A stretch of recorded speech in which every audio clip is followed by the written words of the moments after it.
Bien, bonjour à tous. Vous êtes très studieux, vous êtes tous arrivés extrêmement à l'heure. J'ai remarqué que les filles sont là bien avant les garçons. Elles arrivent à moins le quart, pile, elles s'asseyent. Il y a des gens sérieux quand même dans ce métier, c'est assez rassurant. Je m'appelle Cédric Ingrand, je suis journaliste à LCI où je couvre principalement les sujets liés à la technologie. Alors c'est intéressant de voir que en préparant cette table ronde, j'ai été forcé de constater que non, vos métiers sont finalement pas si différents des autres, au moins sur un point, ils sont tous touchés par ce qu'on appellera la transformation numérique et surtout par son accélération, peut-être même un peu plus vite d'ailleurs que dans d'autres industries. Quand on aligne les mots-clés, les hashtags, un peu ce qui vous concerne, c'est un peu comme si on jouait à une sorte de bingo gagnant, où vous êtes tour à tour concerné par les véhicules autonomes, par la blockchain, par l'ubérisation un peu, la dématérialisation énormément, l'Internet des objets, l'intelligence artificielle, et j'en passe. Bref, une chose est sûre, vos métiers dans 10 ans ressembleront pas forcément à ce qu'ils sont aujourd'hui. Alors pour parler des différents aspects de cette révolution digitale appliquée au métier du transport et de la logistique, on a assemblé un large panel, comme vous pouvez le voir, représentatif, comme diraient les sondeurs, représentatif tant de l'industrie, des métiers que des innovateurs. Je vais demander à chacun des membres du panel de se présenter. Je vais commencer par Anne Sandretto, tout au bout. Présentez-vous. Oui, bonjour. Je suis donc déléguée générale de l'organisation professionnelle TLF Overseas, qui regroupe les entreprises qui font par définition de l'overseas, maritime, aérien et douane. Donc l'organisation de transport international. Et je suis également là au titre de FIATA en tant que Chair of Advisory Body Information Technology, qui est une organisation mondiale. À vos côtés, Emmanuel Fresneau. Oui, bonjour. Donc moi, je suis le fondateur de l'entreprise SEED qui fait de la data, enfin de la data science et de l'intelligence artificielle, et avec une activité dans le transport et la logistique pour une partie. Donc Thierry Grumiaux, je suis délégué commission de transport international, douane, logistique et nouvelles technologies à la FNTR. Notre stand est juste derrière, hein, si vous voulez plus d'informations après. On est la première organisation professionnelle du transport représentant un peu plus de 44% des entreprises du transport routier adhérentes à une fédération professionnelle. 227 000 salariés, un peu plus de 4 700 adhérents. Et donc on travaille sur tout ce qui est nouvelles technologies et pour accompagner nos entreprises sur cette nouvelle révolution. Bonjour, Louis Fernic, je suis chef de la mission des transports intelligents à la DGITM, Direction Générale des Infrastructures des Transports et de la Mer, au ministère de la Transition écologique et solidaire, responsable des transports comme chacun sait.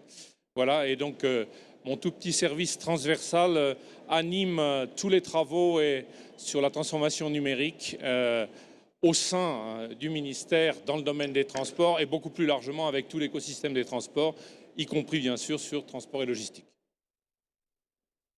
Bonjour, Christophe Lénart, je représente FAPIX, qui est l'association française de Supply Chain Management. On est une association professionnelle qui regroupe les professionnels de la supply chain. On fait la promotion des bonnes pratiques en gestion de la chaîne dans sa globalité et surtout à travers des formations certifiantes qu'on recherche un peu partout dans le monde pour amener des best practices en France. Bonjour à tous, je suis Yacine Boilouche de GS1 France.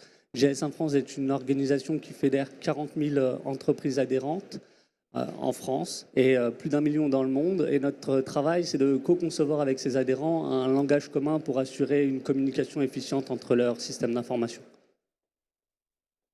Bonjour à tous, je suis Maxime Legardet, le fondateur de la société Everroad, une jeune société qui a maintenant 2 ans, d'une 50aine de collaborateurs. Et on met en relation des chargeurs industriels français, de la petite TPE au gros groupe industriel du CAC 40, avec des sociétés de transport. Aujourd'hui, on travaille avec 3000 expéditeurs et on les met en relation avec 2500 transporteurs routiers français et européens. Voilà. Et on y reviendra parce que l'apparente simplicité de la description cache une grosse complexité technique. On le disait, hein, le sujet est large. Excusez-moi. On va commencer par ce qui est peut-être le plus sexy et peut-être le plus impactant, sûrement, en tout cas dans les années à venir, l'automatisation jusqu'à la route ou comment finalement le camion risque d'être autonome avant que ma voiture ne le soit. Louis Fernic, je voulais en parler avec vous parce que vous travaillez beaucoup sur ce sujet de l'automatisation et des futurs camions robots. Oui, on travaille beaucoup. N'hésitez pas à tenir le micro très près de la bouche. On travaille beaucoup en interministériel et avec l'ensemble des partenaires, notamment bien sûr les industriels, sur la question du véhicule autonome dans tous ces segments et notamment sur la question des utilitaires autonomes, robots poids lourds, les nouveaux robots de livraison et ainsi de suite, avec cette caractéristique un peu particulière, c'est qu'il y a peu d'industriels français impliqués, donc que ça ne se joue pas tout à fait au niveau notamment dynamique d'expérimentation en France, de la même façon que sur les segments voitures ou navettes de transport en commun. Grosso modo, en termes d'expérimentation réelle sur nos réseaux, on a un sujet très particulier et un peu marginal que vous connaissez probablement tous, qui est la question du platooning, c'est-à-dire la circulation automatisée des poids lourds en convoi, sur lequel pour l'instant la réglementation française nous empêche d'expérimenter. Ça va être levé dans quelques semaines probablement à travers la loi Pacte, où on a intégré des dispositions qui permettront cette expérimentation. Mais comme je le disais, c'est un sujet un peu marginal et un peu particulier. On voit apparaître un autre segment maintenant avec quelques industriels français et puis avec quelques gros clients type La Poste qui commencent à travailler, à expérimenter sur des robots de livraison circulant sur trottoir dans les aires piétonnes et capables d'aller faire du porte-à-porte. Ça, c'est un sujet qui monte, qui pose aussi des problèmes réglementaires qu'on est aussi d'ailleurs en train de résoudre dans les mêmes délais. Mais derrière tout ça, il y a bien sûr la question du robot camion. Il y a à peu près 1 an maintenant, un tout petit peu plus, il y avait eu un rapport qui avait fait un certain bruit parmi les initiés un peu plus sortis par le Forum international des transports sous l'angle avec une vision économétrique, macro-éco, qui disait en gros le macro-camion, ça va arriver, le robot-camion, pardon, ça va arriver beaucoup plus vite que tout ce que vous avez pu imaginer.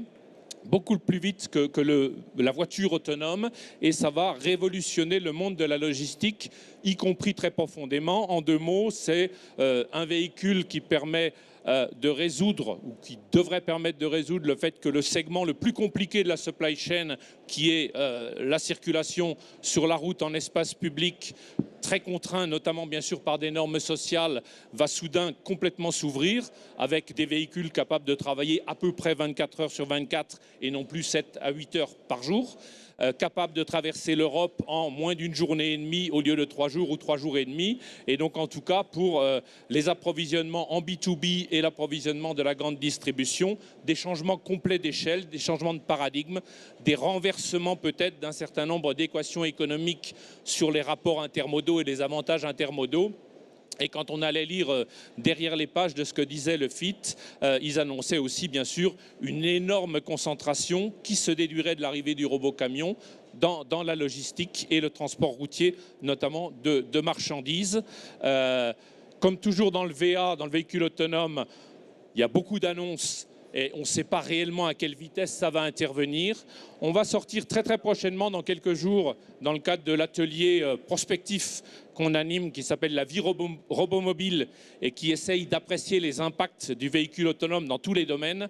On va sortir un travail intéressant transversal propre au domaine de la logistique et qui essaye de situer les progrès du poids lourd automatisé et un jour du poids lourd autonome par rapport à l'ensemble de l'automatisation des process industriels, y compris l'entrepôt intelligent et ainsi de suite, qui est assez intéressant et qui montre qu'effectivement les choses bougent extrêmement vite. Anne Sandretto peut-être, ou Thierry Gremion? Oui, je voulais juste rajouter une petite chose quand même, juste pas pour dédramatiser, mais juste pour préciser un petit peu les choses. Aujourd'hui, on a quand même 5 niveaux de véhicules autonomes potentiels. Le niveau 5 étant le véhicule autonome sans aucun conducteur. Je pense que là, par contre, on n'est pas encore prêt, en France en tout cas, ni même dans d'autres pays. Par contre, il y a effectivement des expériences et on a parmi nos adhérents des gens, justement, on en parlait par rapport à cette réunion. C'est quelque chose qui intéresse énormément nos adhérents, puisque quand on a commencé à lancer des interrogations pour savoir qui serait intéressé pour participer à des pilotes, on a eu énormément d'entreprises du transport routier qui nous ont dit « Banco, on y va, c'est clair ». Alors après, effectivement, il va falloir avoir les outils, il va falloir avoir tout ça, mais je pense qu'effectivement, le camion autonome, dans un premier temps, on va commencer par ces systèmes de platooning qui est une première approche du camion autonome, même si ça ne l'est pas totalement, mais ça reste quand même une première approche, pour arriver après avec des véhicules autonomes de niveau 3 ou niveau 4, où on aura toujours de toute façon un conducteur, et ça, je pense, sans vouloir être un petit peu, faire trop de prospective, je pense qu'on n'y arrivera pas avant 25-30 ans, je pense, pour arriver vraiment vers le niveau 5. Par contre, le niveau 3 et le niveau 4, ça, on peut y arriver beaucoup plus rapidement, parce qu'en fait, ce sont des technologies qu'on a déjà, qui sont déjà maîtrisées par un certain nombre de pays. On parle de l'Estonie, on parle des Pays-Bas, on parle d'un certain nombre de choses comme ça, et on a vraiment des technologies qui sont aujourd'hui matures sur ces sujets-là.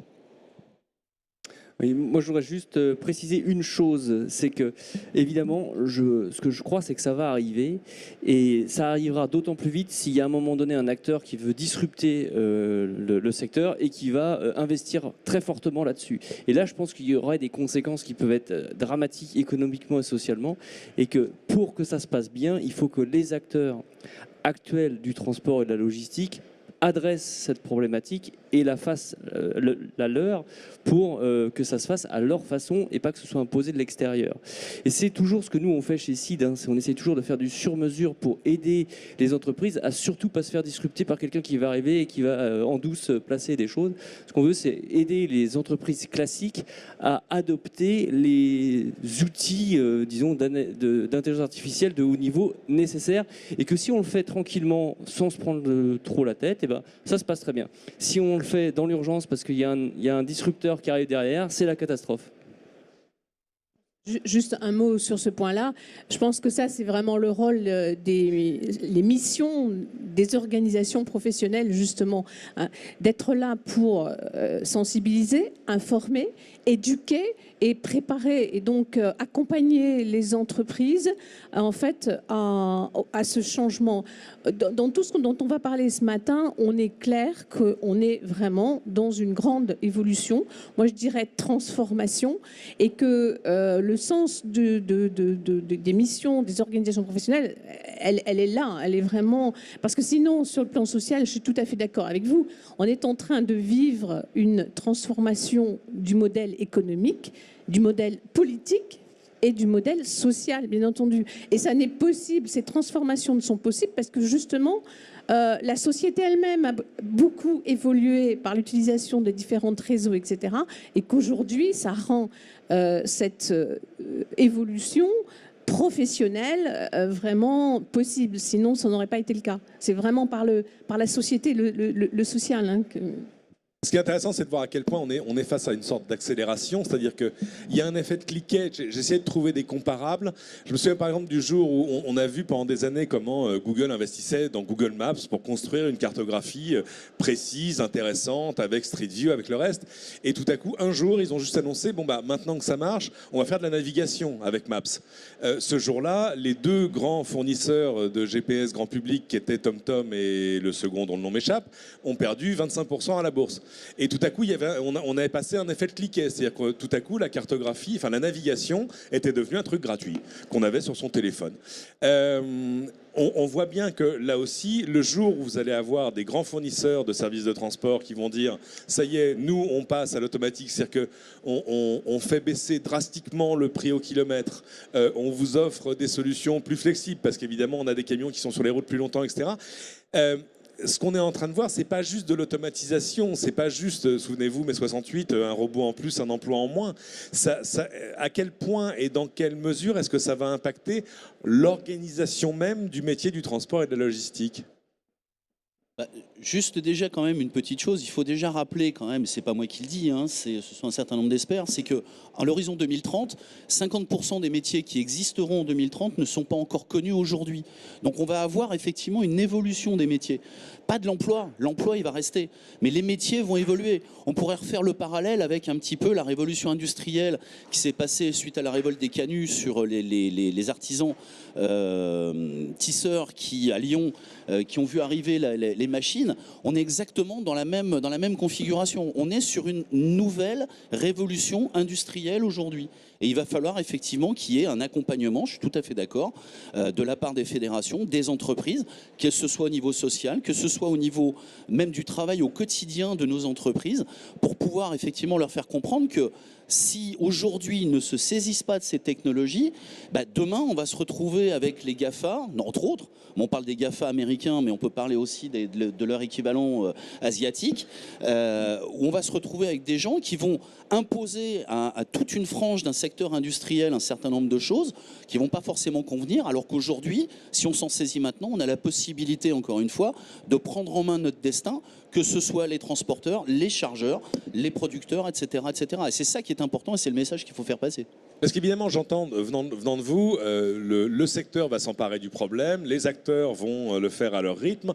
Oui, mais ça vous met exactement dans une position de victime potentielle d'un disrupteur nouveau qui, lui, pourrait arriver avec de l'ambition et des fonds. Anne Sandretto, je vous vois faire vous demanderez à General Motors et Ford et BMW, Mercedes et l'autre ce qu'ils pensent de Tesla, alors qu'ils disaient, bon, l'électrique, on va y aller, ça va venir un jour, etc.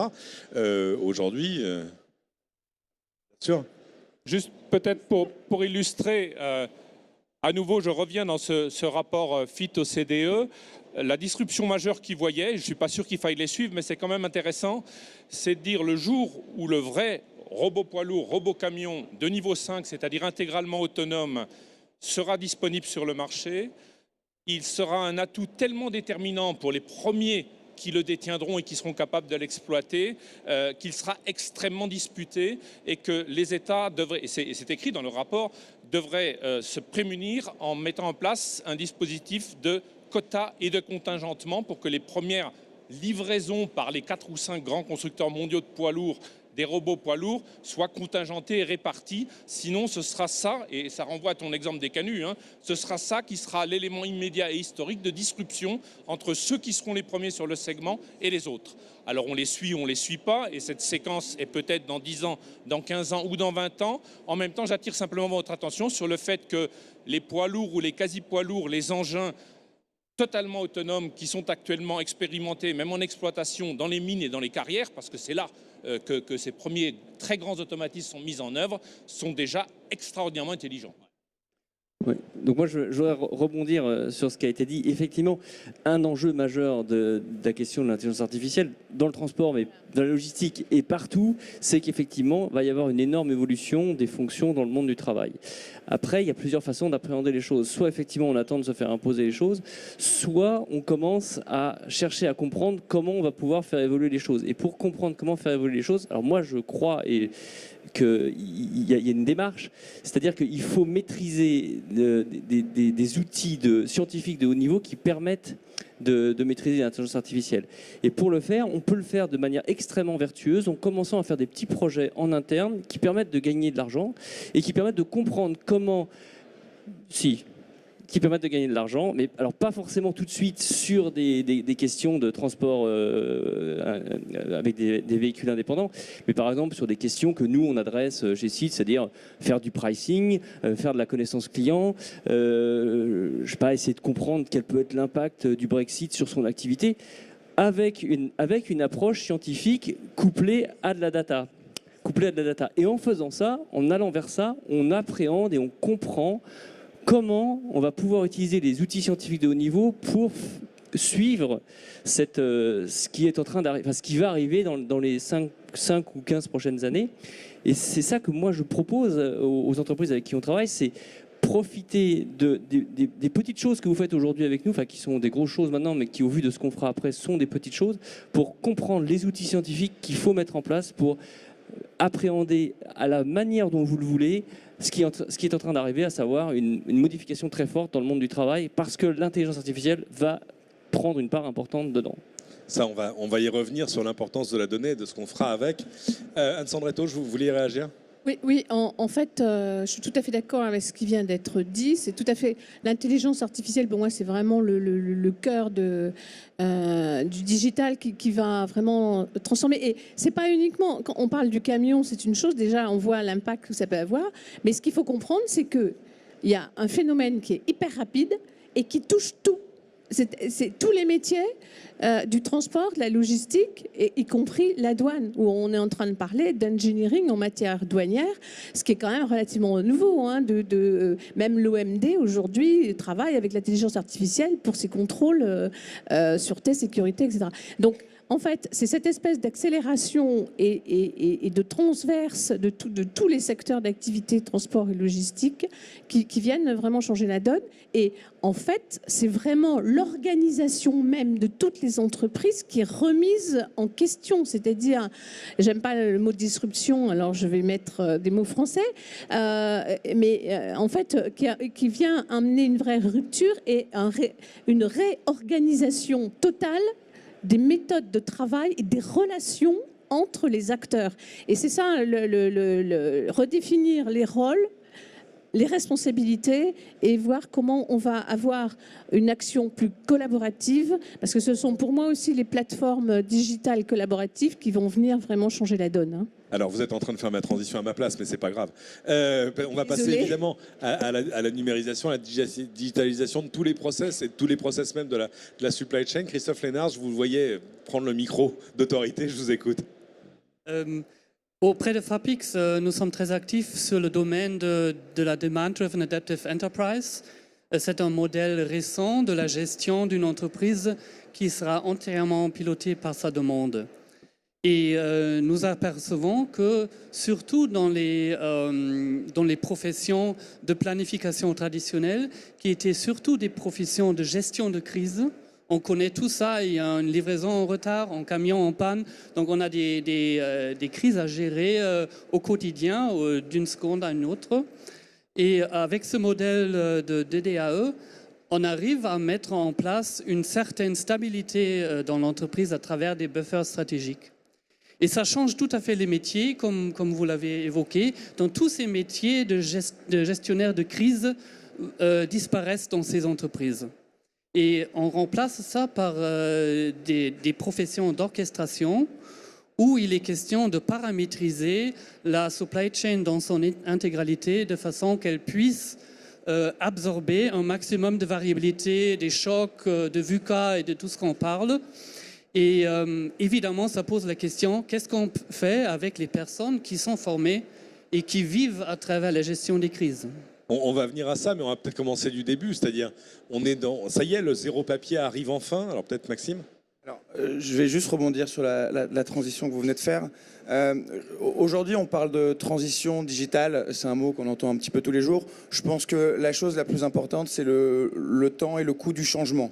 Aujourd'hui, nous, chez Everroad, comme je vous dis, on a 3000 chargeurs, 2500 transporteurs. Ça fait 24 mois qu'on est tous les jours sur le terrain à leur rencontre pour expliquer en quoi des outils digitaux, en quoi un smartphone, en quoi une meilleure utilisation de la data, en quoi des meilleurs outils comme des meilleurs TMS, etc., peut faire gagner du temps, peut faire gagner de l'efficience, peut faire gagner de la productivité.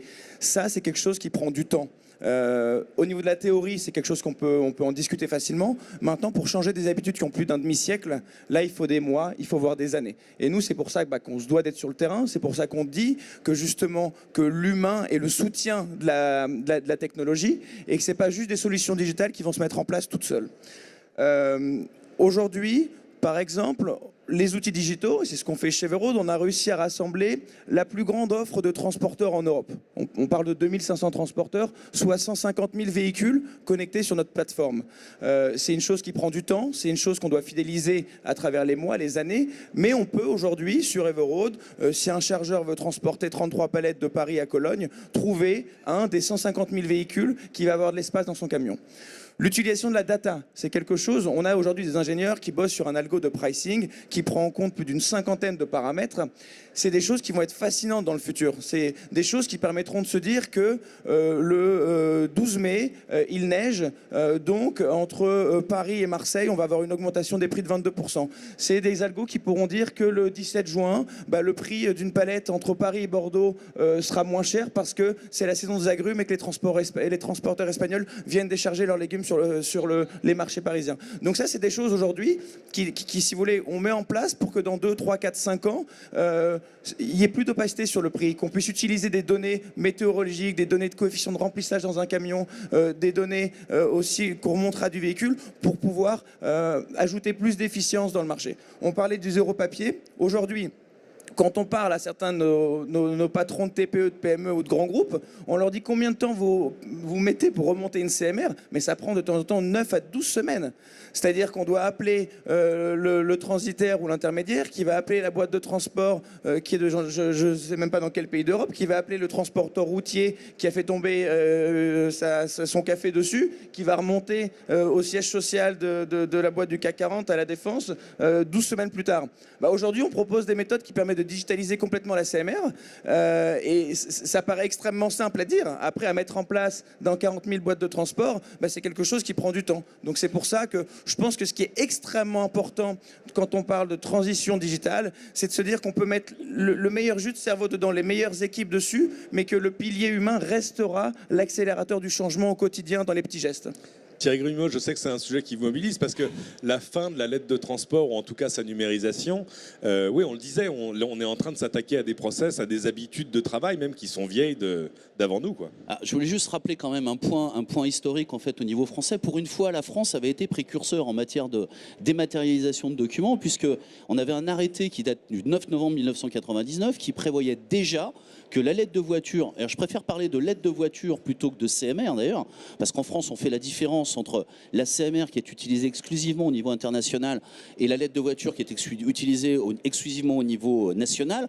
Je rappelle quand même que les transporteurs routiers français ont perdu en 10 ans un peu plus de 80% de leur activité à l'international, ce qui explique qu'effectivement aujourd'hui on ait des volumes de CMR qui soient nettement inférieurs.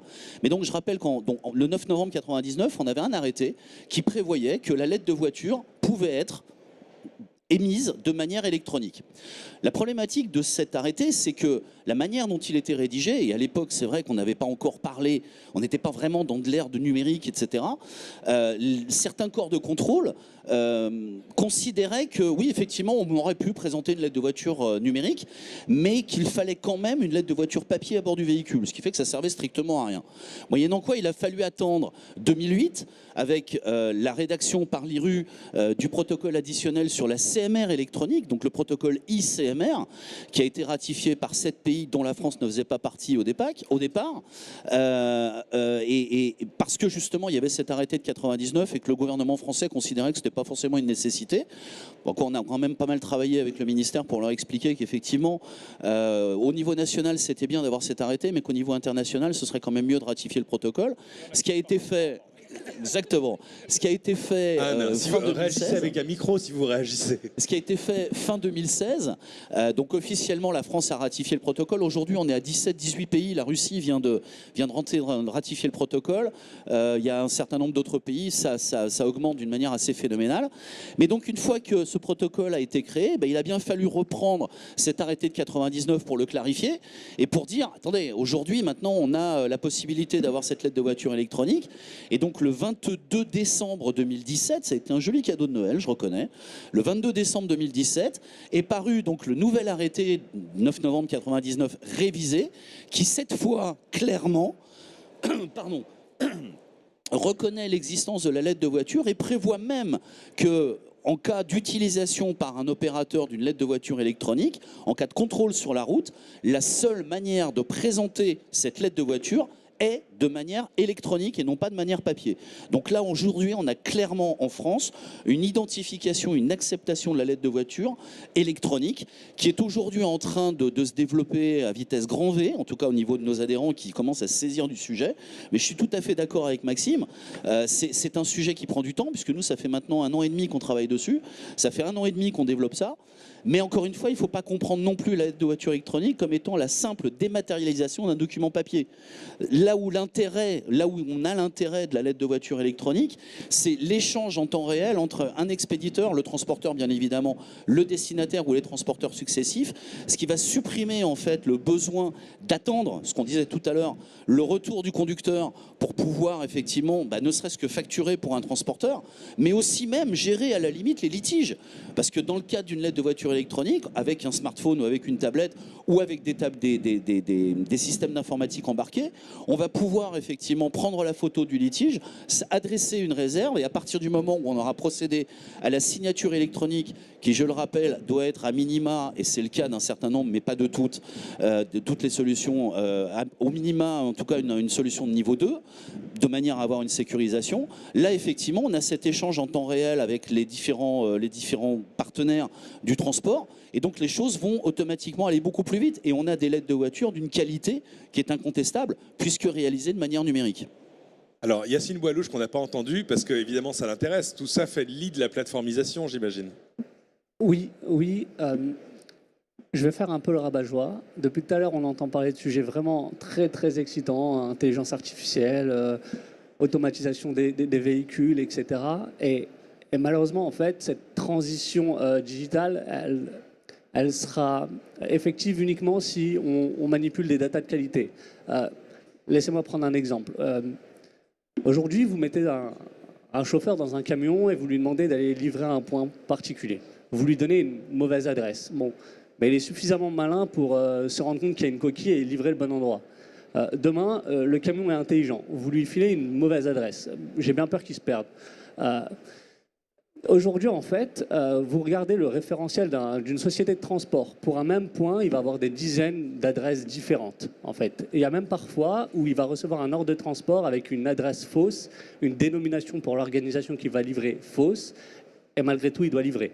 Donc, en fait, bien sûr que c'est ce vers quoi on va tendre, mais j'ai l'impression qu'on a tendance à oublier les fondamentaux. Et l'élément fondamental sur ce sujet, c'est la qualité de la donnée, comment on la structure et comment on la partage. En fait, tant qu'on est en interne, on peut se débrouiller, on peut bidouiller. Le problème de la logistique et du transport, c'est que c'est une activité hautement collaborative, en fait. Et donc, il faut réussir à dépasser les frontières de sa propre organisation et de donner les éléments qui vont permettre à la course de relais d'aboutir. Et aujourd'hui, ce n'est pas le cas.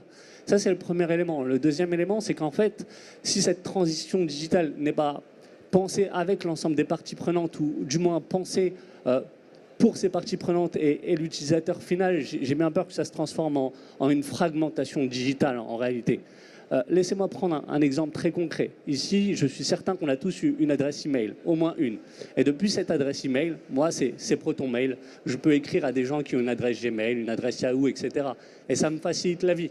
Si je devais avoir une adresse Yahoo pour écrire à mes camarades qui ont une adresse Yahoo, une adresse Gmail pour écrire à mes camarades qui ont une adresse Gmail, j'enverrai plus de mails, je ne le ferai pas. Et aujourd'hui, en matière de logistique et transport, pour un besoin donné, en fait, vous avez une multitude de plateformes qui visent à digitaliser les processus, à les rendre plus efficients. Mais en fait, dès lors qu'il n'y a pas d'interconnexion entre ces outils, le transporteur qui n'est pas le prescripteur de l'outil, mais qui va être tenu d'utiliser l'ensemble de ces outils choisis, l'ensemble des outils choisis par ses partenaires donneurs d'ordre, en fait, lui, ce qu'il fait, c'est qu'il jongle d'un outil à l'autre. Est-ce qu'on n'accepterait pas dans nos quotidiens? En fait, c'est la situation qui perdure aujourd'hui en matière de logistique et de transport. Et donc, c'est je pense, l'autre point essentiel qu'on a à résoudre. Emmanuel. Oui, alors moi je suis vraiment tout à fait d'accord avec ça, c'est-à-dire que la qualité de la donnée est quelque chose d'extrêmement important. Ça fait partie des quelques points hyper importants dans ce qu'on veut faire. Il faut effectivement avoir des données de qualité et il faut avoir des modèles mathématiques de qualité qui permettent de mettre de la connaissance a priori sur ce qu'on veut maîtriser. Et c'est ces deux choses-là qui permettent de vraiment faire des intelligences artificielles de très bon niveau et très efficaces. Mais ce que je veux dire, c'est qu'on n'ira pas tout de suite avec les super modèles mathématiques et les super données super propres. Ça va prendre du temps et il faut bien mener l'un par rapport à l'autre parce que le fait de commencer à construire des systèmes, même s'ils sont imparfaits et même si on va les jeter dans 6 mois, s'ils permettent de gagner quelques millions d'euros, c'est pas très grave. Et puis, ça permet d'apprendre ce qu'il faudra faire quand on fera le système suivant. Donc, il faut vraiment progresser comme ça, c'est-à-dire qu'il faut à la fois développer des systèmes dont on sait qu'on va les jeter, mais qui vont permettre de gagner de l'argent, et puis, à côté de ça, apprendre et commencer à structurer les données. Et quand on fait ça, on avance bien vite, et c'est un processus extrêmement vertueux. Mais c'est même au-delà même de simplement gagner de l'argent, c'est aussi apprendre justement des erreurs qu'on a pu faire pour justement permettre d'avancer vers des systèmes qui vont être beaucoup plus performants. Ça, je crois que c'est aussi ça. Hein. Oui, c'est vrai, mais quand même à un moment donné, quand on vend quelque chose, si on lui dit c'est jetable et qu'il n'y a rien à gagner au bout, c'est compliqué. Si c'est jetable mais qu'on gagne 3 millions d'euros, c'est plus facile à faire passer. Maxime. On n'est pas sur ces sommes-là, non. Alors, il y a un point qui est extrêmement important dans tout ce qui est aussi transformation digitale, il y a aussi l'impact sur l'environnement. Et pendant qu'on est dans la donnée, je vais revenir sur il y a eu un rapport qui a été publié par l'OCDE, Transport Outlook 2017 l'an dernier, qui expliquait que d'ici 2050, on va avoir une augmentation des émissions CO2 de 60%. Dans ce même rapport, on expliquait aussi que tout ce qui était mutualisation et meilleure utilisation de la data, ça permettrait aussi une diminution possible de 30%. De ces émissions carbone, ce qui est extrêmement important, je pense, pour l'environnement. Nous, aujourd'hui, on a la chance d'être dans un secteur où on transporte encore du vide. Donc ça veut dire qu'il y a quand même une marge d'amélioration. Je ne vais pas utiliser de chiffres ici parce que ça va crier à gauche, mais on va dire que selon les rapports et que selon les pays, on n'est pas encore à 100% d'optimisation. J'espère que vous ne direz pas le contraire. Et sur un marché européen de 300 milliards, même s'il y a encore 5% de vide, c'est déjà énorme parce que ça permettrait à des transporteurs routiers d'avoir des marges qui frôlent un petit peu moins les 0,5% et à des expéditeurs de pouvoir potentiellement expédier leurs marchandises à meilleur coût. L'utilisation de la donnée et l'utilisation du vide, c'est qu'aujourd'hui, je ne connais aucun acteur européen qui sait en temps réel où se trouvent les 2,5 millions de camions et ce qu'il y a à l'intérieur. Si jamais on arrive à obtenir cette donnée-là dans quelques années, ça permettrait tout simplement de savoir que si jamais demain un transporteur a 4 mètres de plancher disponible entre Saint-Étienne et Nice, ça permettra d'envoyer les 3 palettes de cette petite PME de la façon la plus efficiente possible et au meilleur coût possible. Et je pense que ça se fera uniquement à travers le rassemblement de toute l'offre, si vous voulez, de camions disponibles sur nos routes. Et on a encore une fois la chance d'avoir un marché extrêmement fragmenté. Encore une fois, si je le regarde uniquement à l'échelle européenne, ce qui est le thème d'aujourd'hui, on a 500 000 sociétés de transport. Un autre chiffre qui est extrêmement intéressant, c'est que 90% de ces sociétés ont moins de 10 camions. Je veux dire, c'est complètement fascinant. Le fait de les rassembler, le fait d'avoir l'utilisation de la data en temps réel de ce qu'il y a dans les camions, c'est la seule opportunité qu'on aura pour permettre de remplir les camions, ce qui a un impact économique, et d'avoir un impact positif sur l'aspect environnemental. Ce qui est intéressant, c'est qu'on a vu un processus quand même de concentration économique autour de très gros acteurs du transport et que tout à coup, la plateformisation va laisser leur chance à des petits transporteurs justement parce qu'ils pourront être peut-être adressés plus simplement alors que ce n'était pas le cas avant. Moi, je pense qu'au contraire, ça va créer un autre problème, en fait. Si on parle des plateformes, effectivement, d'intermédiation, dont on parle là, à part certaines, il ne faut pas oublier non plus que le transport est un métier qui est réglementé.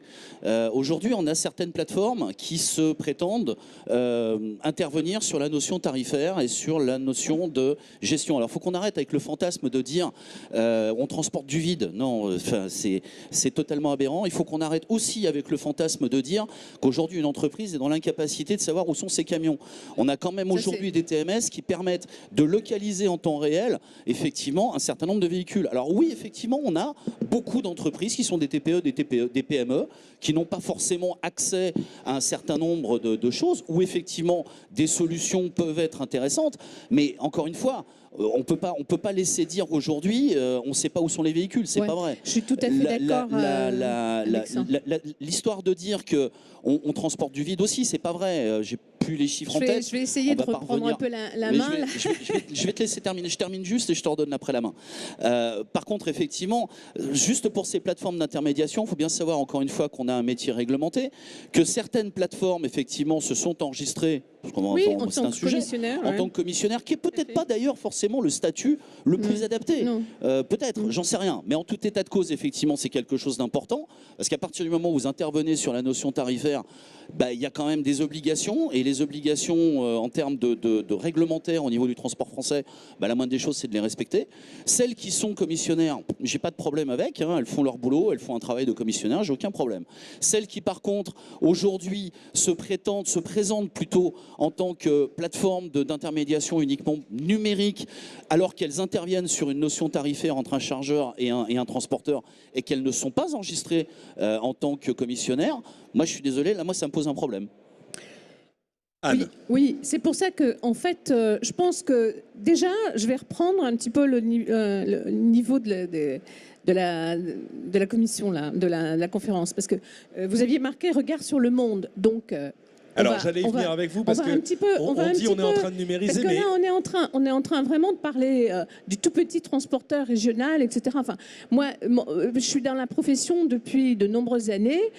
Franchement, je suis rentrée dans la profession sur l'utilisation des transferts de données, tout ce qui était intelligence appliquée au transport et à la logistique. Donc ça fait des décennies que l'on travaille sur le sujet. Donc le transport, il faut arrêter de dire on vient pas quand même de si bas. Hein. Bon, il se trouve qu'effectivement, il y a toutes les PME qui vont avoir un périmètre complètement changé, mais ayons un regard différent. L'innovation dans le secteur transport et logistique, ça existe depuis très longtemps. Nous sommes particulièrement centrés sur le commerce mondial, international, maritime, aérien et routes internationales. Mais ce qui veut dire que les échanges de données, ça fait des décennies qu'on travaille en... Ce qui est vraiment une grande évolution, c'est que les administrations, aujourd'hui, elles, sont en train d'accepter la dématérialisation et donc là, juridiquement, on vient sécuriser le travail des entreprises. C'est très clair. Quant aux plateformes, effectivement, digitales, moi, je pense sincèrement que ça va venir changer la donne. C'est vrai. Nous, la plupart de nos organisateurs de transport les plus importants, ils ont déjà leur plateforme ou elles sont en train de les développer. Ce qui va changer, c'est les TPE, bien entendu, qui vont se trouver face à une situation différente. Pourquoi ? Parce qu'on va avoir une baisse subite des prix, une accélération faramineuse des transactions. Donc, notre mission à nous, Fédération de transport et logistique, c'est bien d'accompagner et de trouver des solutions pour venir aider ces PME pour qu'elles ne restent pas sur le chemin. Mais c'est d'avoir une vision quand même beaucoup plus, pas uniquement européenne, mais mondiale. Le commerce international, il s'arrête pas à la porte de l'Europe ou à la sortie de l'Europe. Donc il faut, on parle de la lettre de transport, de la CMR, etc. Ouais, voilà, mais dire on va tout numériser, il faut d'abord se mettre d'accord peut-être sur le comment, parce qu'il faut que ça fonctionne à la fois évidemment du Havre à Berlin, mais aussi de Bangalore à Vladivostok. Et vous parliez de qualité des données, mais quand vous parlez de qualité des données, où se trouve la donnée ? qui a la donnée. Parce que si vous voulez faire une analyse de risque contre le terrorisme, parce que là aujourd'hui vous parlez beaucoup de digital, ça vient changer effectivement l'information là beaucoup plus rapidement, mais il ne faut pas oublier que c'est la marchandise derrière qu'il faut aussi obtenir. Et la marchandise, elle doit passer des frontières. Il y a des douaniers, et il y a de la sûreté sécurité. Vous devez faire des pré-déclarations avant d'entrer, sortir en Europe par exemple. Donc ne pas se tromper sur qui a la donnée, et aller anticiper le plus en amont sur la recherche de l'information relative à une expédition, la donner au bon moment, au temps opportun, au bon interlocuteur, à condition d'avoir avant défini les nouvelles règles de responsabilité. Et c'est là-dessus qu'il faut vraiment se pencher sur les plateformes. Quand on parle de plateformes digitales, quelle donne ça vient modifier en termes de responsabilité? Parce que c'est facile de faire un prix hyper compétitif, mais derrière, il faut être assumé, je dirais, et amener la marchandise au bout du monde, en Afrique ou en Inde, et faire un door to door avec toute la qualité du transport, mais aussi, je dirais, du conseil auprès d'une entreprise. Donc je pense il faut avoir une vision un petit peu plus large de l'évolution qui est en train de se mettre en place. Maxime ou Thierry? Juste pour continuer, pour abonder dans le sens de Anne, effectivement aujourd'hui, pour recentrer un petit peu le sujet sur aussi ce qui se passe au niveau international et au niveau mondial, on a quand même, si je reviens sur le sujet de la lettre de voiture électronique notamment, on a quand même des travaux qui sont menés depuis maintenant un peu plus d'1 an sur la standardisation des messages qui vont être utilisés pour effectivement développer un certain nombre de solutions de lettre de voiture électronique et qui vont permettre l'interopérabilité des différentes solutions. Parce que l'enjeu, il est bien là. Il est effectivement, ça je suis d'accord avec Maxime, il faut qu'on puisse avoir des solutions, il va en exister des dizaines, voire peut-être des centaines. Mais il faut qu'aujourd'hui, on puisse effectivement faire utiliser, enfin que les opérateurs puissent utiliser une solution comme aujourd'hui on utilise un téléphone. Moi j'ai un Samsung, vous avez peut-être un iPhone, vous êtes chez Orange, moi je suis chez un SFR. Moyennant quoi je peux vous appeler, on peut se téléphoner sans aucun problème. Le but du jeu il est là. Mais ça passe effectivement par la standardisation et par la modélisation des messages qui vont être utilisés et qui vont se développer. Alors, juste un point. Alors, la standardisation des données, des messages, c'est extrêmement important. Et je pense, après, il va falloir imaginer la consolidation des outils. Alors, j'espère qu'on est tous d'accord pour dire là que dans 5 ans, on n'aura plus de fax et de 30 coups de téléphone pour réaliser un ordre de transport de A à Z. Sérieux, vous avez encore des fax? Bien sûr que oui. On nous demande d'installer un numéro de fax tous les jours. Donc on résiste, on dit non parce que c'est pas le futur. Mais bon, tous les jours, on nous demande d'installer un fax pour nous donner des ordres de transport encore. Mais après, aujourd'hui, alors, et c'est fascinant parce que d'année en année, quand on vient au CITL, enfin ça fait la troisième année, mais on voit de plus en plus le département start-up, les allées bouillonner de nouvelles boîtes, ce qui est extrêmement intéressant. Maintenant, si jamais on parle à un exploitant, un responsable d'une boîte de transport ou un directeur supply chain, il va avoir des propositions pour avoir un outil différent pour la facturation, un outil différent pour la gestion sociale des conducteurs, un outil pour maintenant remplacer le chronotachygraphe dans son camion d'une manière un peu plus technologique. Il va avoir un logiciel pour lui filer du fret en spot, une plateforme d'appel d'offres. Sauf que tout ce qu'on fait aujourd'hui, on doit toujours se mettre à la place du client. Et le client, ça reste celui qui travaille dans la société de transport et celui qui gère son transport pour un chargeur. En tout cas pour nous, c'est les 2 acteurs. Mais eux ne pourront pas avoir 30 écrans et 12 logiciels dans 5 ans. C'est absolument contre-efficient et du coup ce serait mal imaginer l'apport technologique qu'on peut apporter. Donc il va forcément y avoir une consolidation dans le métier qui sera, je pense, bénéfique et une consolidation où il faudra trouver soit grâce à des interfaces et des connexions EDI puissantes, et là on parle de blockchain, etc., qui permettront de simplifier, on va dire, les transmissions d'informations, de réduire le nombre d'acteurs. Mais je pense qu'il faut vraiment voir les évolutions technologiques comme quelque chose qui répond à un besoin du client, et ça ne pourra pas se faire à travers une quinzaine d'écrans ou de logiciels. Alors, ouais, allez-y.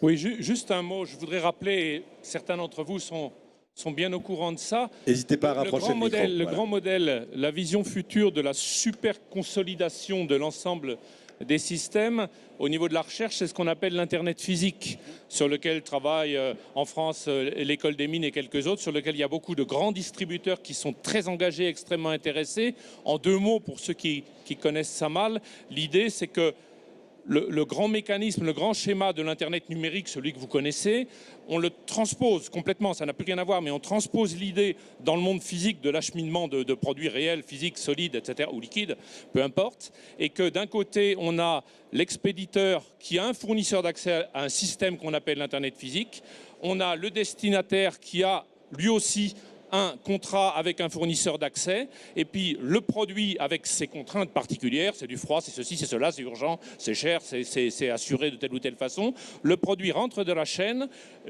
ni l'expéditeur, ni le destinataire n'ont la main en direct sur la façon dont il va transiter. Il va passer par divers modes, il va passer par le fer, il va passer par la voie d'eau, il va passer par la route, il va passer par 4 ou 5 segments ou il va passer par un segment, et tout ça va être acheminé en transparence, ce qui oblige à des mécanismes extraordinairement consolidés de gestion, de compensation et de suivi et de crédibilisation de tous les actes de transmission.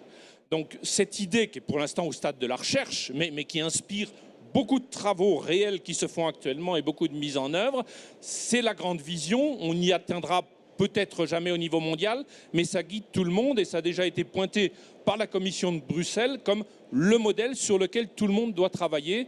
C'est la très grande intégration et on sent bien quelque part, et ça revient de mes propos du départ par rapport à ce que peut amener le VA, c'est que derrière, il y a forcément une transformation très très profonde des métiers, peut-être la disparition d'un certain nombre de métiers, déconcentration dans les chaînes, et que ceux qui dégageront du profit d'affaires ne sont pas forcément les mêmes que ceux qui en dégagent aujourd'hui, bien évidemment. Yacine. Oui, j'aimerais rebondir sur l'échange qu'ont eu Thierry et Maxime. Thierry a parlé de messages standardisés. Et là, je me suis dit, message EDI standardisé. Et après, Maxime a parlé de message EDI, juste après avoir dit qu'il espérait qu'il y aurait dans 5 ans plus de fax. Et je me suis dit, ah non, vraiment message EDI encore. Et là, on parle d'innovation, donc de la même manière que mon fax ou mon Minitel n'est pas innovant, je ne suis pas sûr qu'il soit le lieu de parler ici de message EDI. En fait, un message EDI, c'est très bien, hein, c'est un flux d'informations monodirectionnel que vous poussez vers votre partenaire commercial. Et ça sert depuis très longtemps et ça a eu un impact très très important sur notre capacité à créer des chaînes logistiques efficientes. Sauf que maintenant, la logistique devient de plus en plus collaborative, ce qui implique de plus en plus d'interaction. En fait, on n'est plus dans une logique où je pousse de la data, mais plutôt dans une logique où j'ouvre un peu mon système d'information pour que les gens puissent venir consulter par eux-mêmes l'information, ou alors je m'inscris dans un jeu de questions-réponses. Laissez-moi prendre un exemple concret pour illustrer ça. Il n'y a pas très longtemps, on a été sollicité chez GS1 France pour standardiser un message EDI de prise de rendez-vous. La prise de rendez-vous en logistique et transport, c'est le fait qu'avant de venir charger ou livrer de la marchandise, en fait, vous prenez rendez-vous. Comme ça, vous êtes sûr d'avoir un créneau et ça permet de lisser l'activité sur site. Sauf que quand vous faites un message EDI, il y a de grandes chances que ça se passe comme ça. Salut, c'est Yacine, j'aimerais venir à 10h, c'est possible? Réponse non. Ok. Salut, c'est Yacine, j'aimerais venir à 10h30, c'est possible? Réponse non. On peut itérer comme ça longtemps avant d'avoir un rendez-vous. Or, en fait, il y a des plateformes qui proposent de digitaliser l'expérience de prise de rendez-vous. Vous vous connectez à une plateforme, vous regardez l'agenda du site logistique et vous prenez le créneau qui vous va bien. Sauf que, comme ça a été dit précédemment, en fait, aujourd'hui, l'opérateur qui va prendre un rendez-vous, lui, il a accès à... Il doit utiliser 10 plateformes différentes, peut-être, parce qu'il a 10 donneurs d'ordre différents qui ont choisi 10 outils différents. Et c'est bien qu'ils choisissent des outils différents. Sauf qu'il faut les interconnecter pour permettre à cet opérateur et à sa société de choisir un seul outil et depuis cet outil, en fait, accéder à l'ensemble des agendas de ses partenaires. Et si vous voulez faire ça, ce qu'il faut, ce n'est pas un message EDI standardisé, c'est une API standardisée. Et c'est ce que, voilà, ouais. Chez GS1, on a essayé de faire sur ce qu'on a fait sur le sujet de la prise de rendez-vous, ce qu'on cherche à faire sur le sujet de la CMR, parce que de la même manière, si on veut avoir une chaîne d'information sans rupture avec des acteurs qui vont utiliser des outils de digitalisation de CMR différents, il va falloir interconnecter ces outils. Et du coup, j'espère, c'est un vœu pieux, que dans 5 ans, ici, on sera tous d'accord sur le fait que c'est des API à standardiser et certainement plus des messages EDI. Oui, Anne, on est en train de passer de l'EDI aux API. Oui, en fait, là, ce que je trouve intéressant de l'intervention de GS1, et d'ailleurs, qu'ils n'ont pas parlé, mais dans ce que vous dites finalement, c'est la standardisation internationale des identifications. Identification à la fois des entreprises, des documents, des objets. Ça, c'est un élément fondamental dont vous venez de parler. Parce que moi, je reviens sur la scène mondiale, du door-to-door, j'ai du transport routier, du maritime, je peux avoir du ferroviaire, je peux avoir du tout. Et ce qui va être intéressant, c'est l'interopérabilité, bien sûr, pour passer d'une application à l'autre. Donc la standardisation des API, c'est là-dessus sur lequel nous travaillons au niveau mondial, c'est standardisation des identifications. On a signé un accord mondial avec GS1 sur ce point-là. Et nous travaillons donc dans 166 pays sur ce point d'identification unique et de standardisation des API. Effectivement, pour pouvoir avoir une chaîne d'acteurs complètement intégrée.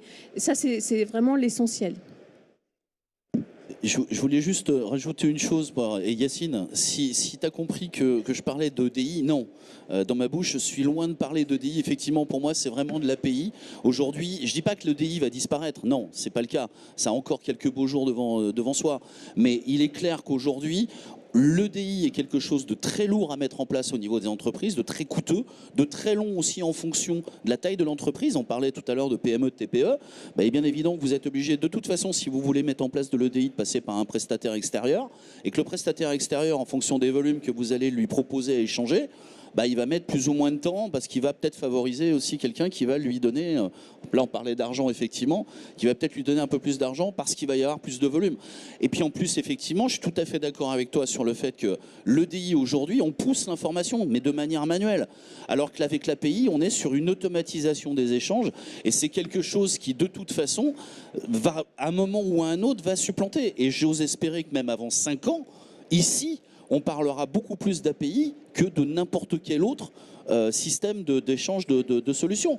On parlera même éventuellement aujourd'hui, même d'un mot qui aujourd'hui, que beaucoup de gens entendent, mais que peu de gens sont en capacité d'expliquer, enfin, dans ce que je vois en tout cas, c'est effectivement le développement d'un certain nombre de blockchains qui vont être, qui à mon sens est une surcouche à l'Internet qu'on connaît aujourd'hui de sécurité, mais qui va permettre effectivement d'assurer la transparence, la sécurisation et l'échange en temps réel aussi d'une manière intégrale, y compris avec l'administration. Encore une fois, je rappelle que notre métier est un secteur réglementé et que donc notre administration, que ce soit le ministère ou la douane ou d'autres administrations comme Bercy, interviennent à un moment ou peuvent intervenir à un moment ou à un autre dans des opérations et dans des entreprises, et qu'il est clair que l'administration a besoin que l'information qui lui est transmise, elle ait une garantie d'intégrité de cette information. La seule chose aujourd'hui qui va la seule chose qui va lui permettre à terme, dans un monde numérique, de s'assurer effectivement de cette intégrité, c'est effectivement la technologie blockchain qui n'est qu'un outil, qui n'est pas c'est pas une solution en tant que telle, c'est un outil qui va permettre de développer effectivement un certain nombre de choses. Alors je précise qu'on aura une table ronde cet après-midi à 16h ici même sur la blockchain. Vous êtes tous mes invités.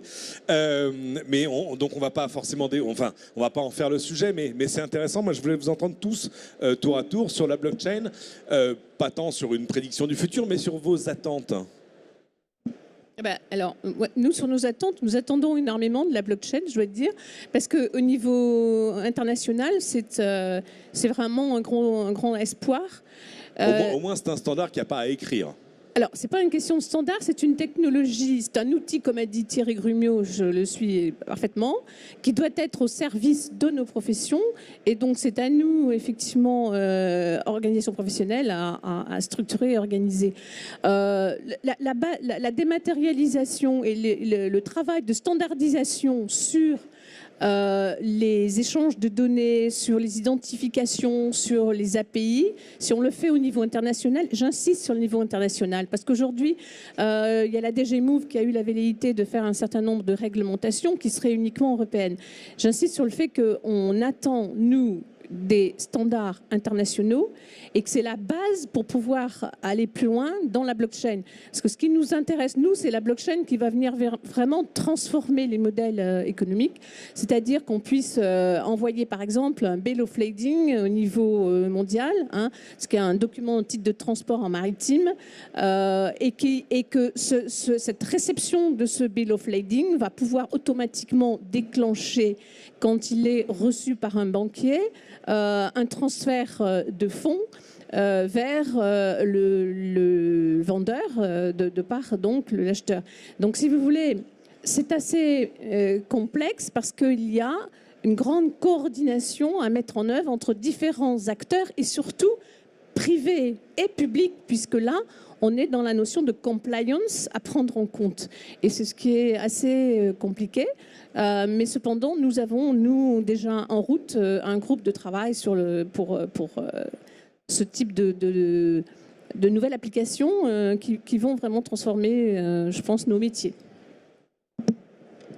Moi, je ne vais pas m'étendre pendant très longtemps. La seule chose que je veux dire, c'est que quand on parle effectivement de l'Internet physique, quand on parle de l'intelligence artificielle, ce qu'on voit poindre à l'origine, dans un certain nombre de temps, c'est qu'il va y avoir un certain nombre de microservices ou de services plus ou moins gros qui vont être adressés. Alors, il y aura des services numériques, il y aura des services de transport physique. Et puis, dans certains moments, dans certaines transactions, on aura besoin d'un tiers de confiance. Et la blockchain permet d'établir le tiers de confiance, on va dire quasiment absolu, qui est peut-être meilleur que les États ou meilleur que les grandes organisations. Et donc, la blockchain, ça va servir à faire des microservices de tiers de confiance. Alors, nous, à la FNTR, en ce qui nous concerne sur la blockchain, on n'attend pas grand-chose parce qu'on a déjà commencé de travailler dessus. Ça fait maintenant un peu plus d'un an qu'on travaille sur le sujet. On travaille d'ailleurs avec une start-up strasbourgeoise, je vois Franck qui est là-bas, qui travaille déjà sur la blockchain.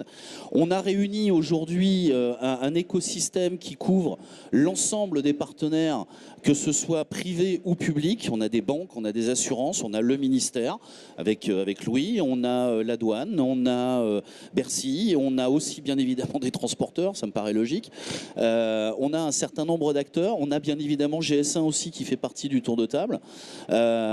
Et puis il y en a d'autres qui nous rejoignent effectivement régulièrement, parce qu'en fait le but du jeu pour nous, c'est d'arriver, mais je ne vais pas dévoiler quelque chose, mais on en a parlé avec le ministère, mais c'est d'arriver avant la fin de l'année à avoir quelque chose déjà qu'on va pouvoir présenter et qui va pouvoir fonctionner, mais de manière globale, autrement que sur les blockchains qui existent aujourd'hui, sur de la, entre guillemets, simple traçabilité.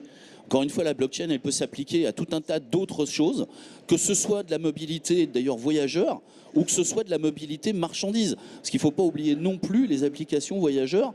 Je rappelle qu'on est en plein dans les discussions de la loi LOM, qui sont quand même importantes. Le fret était un petit peu exclu, mais on s'y est quand même invité. On s'est imposé, en fait, carrément, il faut le dire.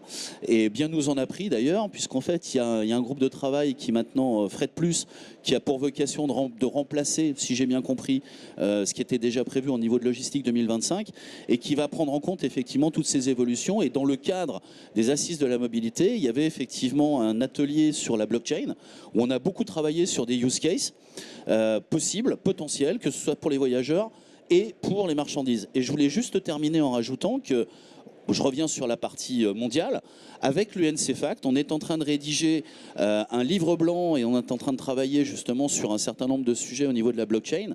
Livre blanc qui devrait être publié lors des prochaines assises, enfin des prochaines conférences de l'UNCFACT, je crois que c'est le 16 avril, ça a lieu à Genève. Donc normalement on devrait... Non, 16 avril, c'est pas aussi autre chose. Le 16 avril, et donc où on aura effectivement couvert l'ensemble des possibilités de la blockchain appliquées à un certain nombre de secteurs, aussi divers et variés que bien évidemment la logistique, le transport, mais aussi les arts et la musique, que ce soit l'assurance, les banques, les audits, etc., etc. On a couvert un petit peu tout avec un certain nombre de spécialistes mondiaux et c'est un vraiment travail très très intéressant qui, je pense, peut apporter beaucoup de choses.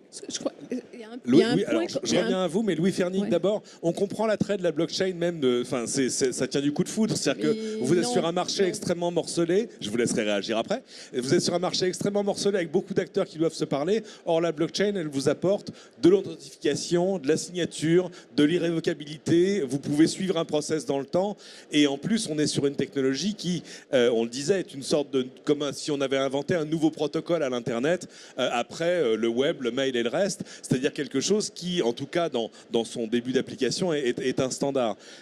On comprend le coup de foudre, mais l'implémentation, elle va prendre du temps. Alors, juste sur le recours à la blockchain et les perspectives de la blockchain dans le monde de la logistique, Thierry vient de vous exposer la position du ministère. Bon. La Oui, ministre, ça, super. pardon, la ministre va peut-être en mettre une couche, peut-être aujourd'hui même et peut-être ici. Micro. Mais en deux mots, on a été ravis et on s'est embarqué tout de suite dans cette initiative. C'était la FNTR qui était aux manettes pour proposer ça à l'ensemble des acteurs. Et donc, de façon définitive, on en a beaucoup parlé dans le cadre des assises de la mobilité, comme tu l'as dit. Et ce qui est maintenant lancé, c'est que oui, on est partie prenante à 100% de ce travail rapide, immédiat, sur la mise en place d'une blockchain pilote dans le monde des transports et de la logistique. Transport routier, c'est l'entrée, mais avec des interfaces intermodales, bien évidemment, parce qu'on veut quelque chose de structurant et de plus puissant. Et ce travail qu'on veut mener ensemble, tambour battant, et avec les douanes, les discussions sont engagées, bien évidemment, et ça va prospérer. Louis, Donc, rapprochez le micro. On souhaite aller vite et on souhaite que ça serve d'exemple à l'ensemble du monde des mobilités. On va créer un groupe de travail sectoriel qui va regarder et sur cet exemple se pencher sur d'autres cas d'usage de la blockchain dans le monde des mobilités. La problématique logistique est sensationnelle pour la blockchain parce que ça s'y prête parfaitement, je ne vais pas développer. Il y a d'autres cas d'usage moins évidents qui ont été repérés, pêle-mêle, la preuve de covoiturage, le compte individuel mobilité, enfin tout ce qui suppose effectivement un mécanisme de certification avec tous les paramètres qui ont déjà été cités et de certification dynamique et de partage contingenté et régulé de l'information au bon moment, gestion de quasi-contrat, gestion de contrat, etc., etc. Donc on va travailler là-dessus, mais il est clair que la logistique, c'est le domaine des mobilités où la blockchain est évidemment une bonne partie des solutions et peut être très puissante et bien au-delà du simple outil particulier qui est la lettre de voiture électronique, même si c'est évidemment le maillon central. Christophe, Yacine, Maxime, est-ce que finalement le futur de la plateforme, enfin la plateforme du futur, c'est pas la blockchain? Toute cette technologie, elle est tellement fascinante, mais je veux quand même me permettre de mettre un peu d'eau dans le vin. En face de cette fascination de la technologie, on a tendance à oublier quelles sont les données, quelles sont les informations que nous sommes en train de transférer et qu'est-ce qu'on en fait. En supply chain management, on parle souvent des informations pertinentes. Il faut avoir les bonnes informations, les informations correctes. Ce que je disais tout à l'heure. Oui, pour faire, pour propager les matières pertinentes. C'est-à-dire, si je veux livrer à mon client à la bonne adresse qui doit être exacte, le colis avec le bon contenu dans les bons délais, il faut que j'ai les informations pertinentes en amont. Peu importe la technologie, il faut que j'ai ces informations en disposition. Et dans l'historique du supply chain management, on a déjà vécu un épisode de forte croissance technologique avec l'arrivée des systèmes MRP au milieu des années 60, 70. Puis ERP, on est passé aux APO, APS, dans le système de planification avancé. Et on a su traiter des données, des informations plus rapidement qu'avant. Mais on ne s'est jamais vraiment posé la question, est-ce que ces informations sont pertinentes pour piloter le bon flux? Et les bénéfices en supply chain management, en logistique, en transport, ne sont créés que si nous transmettons les informations pertinentes et les matières performantes. Yacine? souvent, en fait, quand on parle de blockchain, on oublie deux autres notions extrêmement importantes et on pense que l'utilisateur final va directement interagir avec la blockchain. C'est pas le cas, en fait. Mais avant de parler des deux autres notions, je vais le faire brièvement, déjà, ce que j'attends de la blockchain, c'est qu'en fait, aujourd'hui, on a un énorme problème de scalabilité. La blockchain la plus utilisée au monde est la blockchain Ethereum et elle supporte 15 transactions par seconde, en fait. Donc, elle peut être très facilement saturée. Et en fait, cette blockchain, qu'est-ce qu'elle fait? Vous n'interagissez pas directement avec elle. Vous interagissez avec une application qui vient se greffer dessus. Et c'est vous, en tant qu'utilisateur final, qui allez utiliser cette application qui sera liée à la blockchain via un contrat numérique qu'on appelle un contrat intelligent ou en anglais smart contract. Et en fait, ce qui se passe, c'est qu'aujourd'hui, l'application qui a été peut-être la plus concrète en matière de blockchain, c'est l'application CryptoKitties. Ça vous permettait d'acheter des chats virtuels, de les élever et de les revendre. Et en fait, ça a connu un tel succès que ça a saturé la blockchain Ethereum et pendant près de 48 heures, aucune transaction autre que les CryptoKitties n'était validée. Donc, le vrai problème, c'est pas tant la blockchain, c'est quelle application on construit, quel est le langage, la sémantique du métier, quel outillage va être proposé par ces applications décentralisées. Et je pense que c'est surtout là-dessus qu'il va falloir se concentrer pour créer du lien entre ces applications, créer les applications qui vont permettre en fait de trouver tout le bénéfice des blockchains, parce qu'aujourd'hui la question c'est pas en fait est-ce que je peux faire avec une blockchain ou pas, c'est qu'est-ce que ça m'apporte de faire avec une blockchain. Et pour reprendre l'exemple de la CMR ou du Bill of Lading, en fait dès lors que l'ICMR ou l'E-Bill of Lading est signé, aujourd'hui en version papier, ça enclenche un processus, comme il a été expliqué par Maxime, qui peut prendre plusieurs semaines. Avec une blockchain et une application décentralisée, le paiement pourrait être effectué en 2 minutes et vous passeriez du tiers de confiance qu'est la banque, parce qu'en fait, l'échange de valeurs se ferait via une crypto-monnaie. Et du coup, il y a... Le premier point, c'est comment on assure la scalabilité des blockchains. Et là, il y a plusieurs projets qui visent à s'assurer de passer de 15 transactions par seconde à 1 million de transactions par seconde. Et ensuite, c'est comment on développe, toujours avec les parties prenantes, ces applications décentralisées pour pas, au niveau des blockchains, recréer le même problème qu'on constate aujourd'hui, c'est-à-dire une fragmentation digitale. Et enfin, ces smart contracts viennent définir des bonnes pratiques, et ces bonnes pratiques sont à certainement co-concevoir par les acteurs du métier pour que, de manière un peu dans le dur, on grave dans la blockchain les bonnes pratiques qui vont lier de manière profitable à tous l'ensemble des acteurs. Très rapidement pour terminer.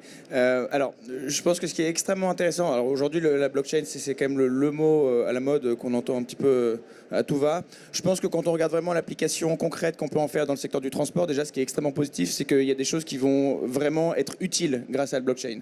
On en parle, hein, je récapitule juste, mais en termes de suppression des intermédiaires, que ce soit du paiement, des intermédiaires de transport, en termes de facilitation des échanges, en termes de meilleure efficience et de gains de temps opérationnel concrets au quotidien, en termes de sécurisation aussi du fret, en termes de suppression du papier. Donc on a quand même de la chance d'être dans un secteur où grâce à la blockchain, on va avoir une réelle application et une efficience.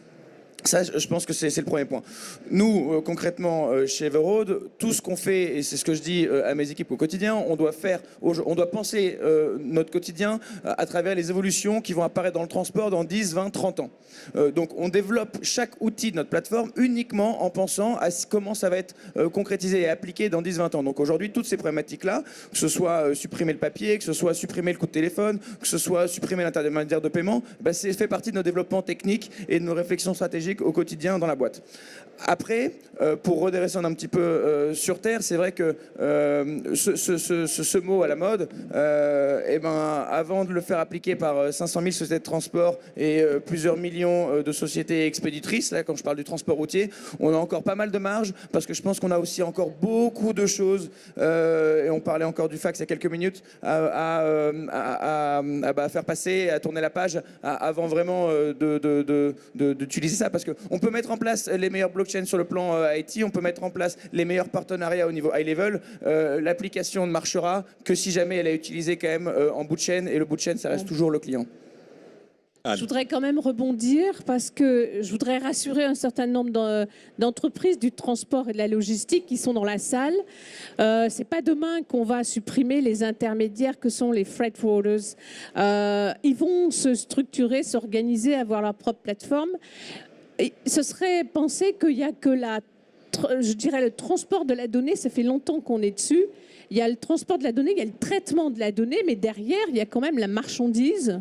Et là, l'organisateur de transport, il a vraiment un rôle à jouer, une vraie valeur ajoutée. Simplement, il va changer et recréer une valeur ajoutée qui va être différente, notamment en matière de conseils au niveau fiscal, douanier, sûreté, sécurité, au niveau mondial. Quand on transporte une marchandise, il y a la complexité. Contrairement à tout ce qu'on dit, on parle de trade facilitation, mais derrière le trade facilitation, on a complexifié énormément le commerce, la réglementation du transport de marchandises en voulant venir et apporter une sécurisation. Parce que le développement du digital, c'est aussi, ne l'oubliez pas, le développement de la cybercriminalité, des cyberattaques. Oui, mais pour les petites entreprises, si nous ne sommes pas là pour attirer l'attention et les aider à s'organiser, je pense qu'il y a 2 nouvelles lois cette année qui vont s'appliquer, RGPD et puis AIDAS sur la signature électronique. Et pour statistiquement avoir fait des études, on s'aperçoit que très peu d'entreprises sont vraiment 100% prêtes et en mesure de répondre à la nouvelle réglementation. Donc, je veux dire, il faut aussi un petit peu reposer les pieds par terre et se dire que les nouvelles technologies sont des outils qu'on doit utiliser ici pour être beaucoup plus performants, apporter un meilleur service de qualité, une meilleure valeur ajoutée, au meilleur prix. Mais revenons un peu quand même sur terre. C'est pas demain que vous allez supprimer complètement les prestataires de transport et logistique. Je pense que quelque chose qui est extrêmement important de rappeler, et je vous l'accorde et je suis très content de l'entendre, c'est qu'on a beau parler de toute la technologie possible, que ce soit gestion de la data, d'algorithmes, de blockchain, et comme je le disais en début de débat, et c'est ce que je dis encore une fois à mes équipes au quotidien, c'est que c'est l'accompagnement humain qui accompagnera à bon escient la transformation digitale et pas l'inverse. Et encore une fois, dans le transport de marchandises, on a des marchandises entre les mains, on a beau faciliter les choses, on a beau faciliter les échanges, et je pense que c'est une bonne chose, mais l'humain restera dans ce secteur, même quand on parle de camions autonomes ou de blockchain. Thierry Grumiaux, je vous laisse conclure. Heureusement. Je voulais juste en fait conclure par une phrase que d'habitude je commence toujours mes interventions sur le numérique que j'ai à faire à droite à gauche par cette phrase-là. C'est une phrase de Charles Darwin qui disait que les entreprises qui survivent ne sont ni les plus fortes ni les plus intelligentes, mais celles qui savent s'adapter au changement. Et on est effectivement totalement dans ce cas de figure aujourd'hui. On est dans un changement de paradigme radical, on est dans un changement aussi de technologie. On est dans cette 4e révolution industrielle, clairement. Et effectivement, il va falloir que les entreprises s'adaptent d'une manière ou d'une autre, mais il va falloir qu'elles s'adaptent à ces changements, mais surtout, avant de s'adapter, qu'elles se saisissent de ces sujets pour pouvoir justement en sortir l'essentiel et de ce qui va pouvoir leur permettre de leur apporter à la fois des gains de productivité, des gains aussi bien évidemment financiers, et puis de travailler les métiers effectivement différemment et d'avoir d'autres compétences et d'avoir d'autres choses qui vont se mettre en place. Bien, c'est sur ces bonnes paroles que se termine cette table ronde. Merci à tous, merci à vous tous d'être venus et d'avoir échangé, c'était assez riche. Je vous souhaite à tous une excellente journée.